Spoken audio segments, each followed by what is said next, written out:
when the next disaster happens, the Fed can't save us with more inflation. I mean, they could try, it won't work. They may not try. Maybe they'll realize it doesn't work. In this discussion, Peter Schiff raises a critical concern: the Federal Reserve's inability to combat the next economic crisis through inflation. With challenges in returning interest rates to zero, a shrinking balance sheet, and increasing budget deficits, Schiff warns of underestimated consequences on bond yields and the broader economy. He cautions against the Fed's historical tactics, which could endanger the stability of the US dollar. For more details on what Peter Schiff discusses, watch the video till the end. All right, so I'm talking about the simultaneous rise in interest rates and oil prices, and the market refusing to accept what this means, because so many people are still talking about this inflation. They're still talking about all the progress the Fed has made in reducing inflation. I mean, we're almost there. We got from 9% down to 3%. So, just one more percent to go, right? We're 80% of the way there, whatever. And it's just a little bit, and we're back to 2%. And then the Fed can start cutting rates, because everybody is waiting for the Fed to cut rates, because there's no way the economy can survive if the Fed doesn't cut rates. And I think a lot of people may understand that. They just assume that it's not going to be an issue because, of course, the Fed is going to cut rates. And they are looking at the decline in inflation. In fact, we're almost at 33 trillion now in the national debt. I think we're at over 32.9 right now, to be exact. Maybe I'll check it out at the next commercial break. Maybe, who knows? Maybe we've passed 33 trillion, but it might not be until next week or something. But it's going up quickly. But everybody knows that the only way that we can handle this debt is if the Fed can get interest rates back down near zero. And so everybody expects that that's what's going to happen, because inflation is going to come down. But it's all predicated on the false belief that inflation can come back down to 2%, which it can't. And if you're looking at what's happening with interest rates and oil, that's obvious. Interest rates are rising. Energy costs are rising. Insurance costs, and I'm going to get to that in a minute about insurance after I finish this topic, but these essential costs are going up. And just look at a chart. Look at a chart of bonds. Look at a chart of oil. You've got a long way to go up in oil. I mean, that chart looks beautiful. And as beautiful as the oil chart is, that's how ugly the bond chart is. Now, if you flip it around and just look at a yield chart, yeah, that looks great, right? Yield's going up, although that's not a good thing if you own bonds, because if yields are going up, your bonds are going down. But what I'm focusing on now is the cost structure of rising interest rates and rising energy costs, and the fact that businesses now need to raise their prices. So this does not sound like an economy where there's disinflation, where you're going to get to see a big decline in inflation when you're seeing these numbers shooting back up. They are going to put a lot of pressure. So we didn't even get to 2%. We came down to 3%, and then we turned around and we're heading back up. It's like a plane. It tried to land, and then, it missed the landing, and it had to pull up, and now the pilot's going right back up. That's where we're going with the CPI. The markets are not expecting this.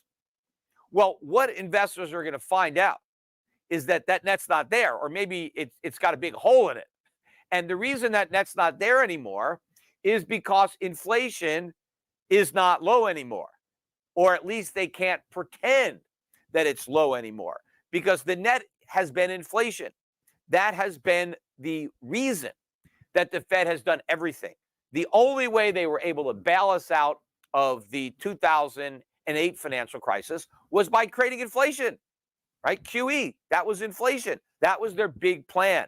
We'll create inflation. Well, they were able to do that because inflation, the way they measured it, was still below this 2% number. And it may have been a lot below it based on what was happening in the economy, but for all the inflation they created. And then, of course, they created inflation during COVID. That's how we got out of this man-made COVID mess, was with more inflation. Nobody is worried about anything. That's the problem. That's why people are willing to pay such high prices. Everybody believes that inflation is never coming back. That's why these 30-year bonds are still only yielding 4.2%. Everybody believes that inflation is going to be 2% for the long run. That's the break even between the tips, I talked about that, and regular treasuries. It's only about 2.25%. That's it. The problem is when the next disaster happens, the Fed can't save us with more inflation. I mean, they could try, it won't work. They may not try. Maybe they'll realize it doesn't work, be able to get rates back to zero.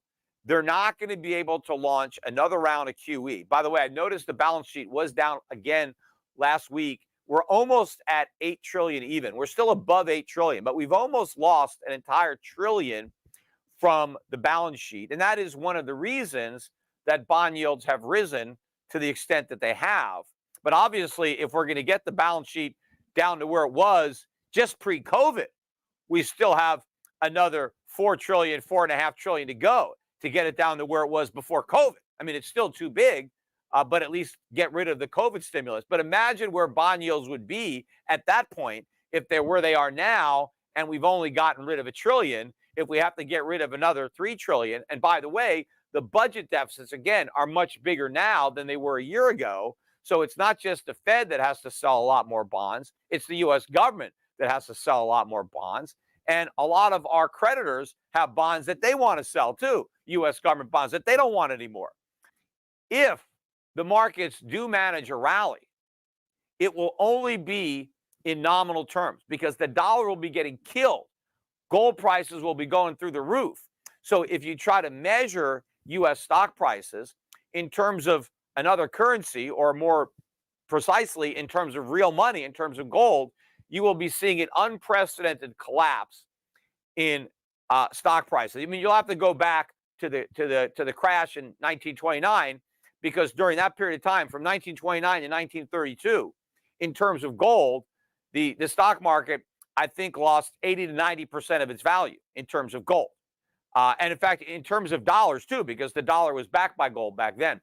And it had a loss of a similar magnitude in terms of gold, but not dollars, because we went off the gold standard. But we had that kind of huge decline in the gold price of stocks between 1966 and 1982. During both of those time periods, the Dow went from 20 ounces of gold to 1 ounce of gold.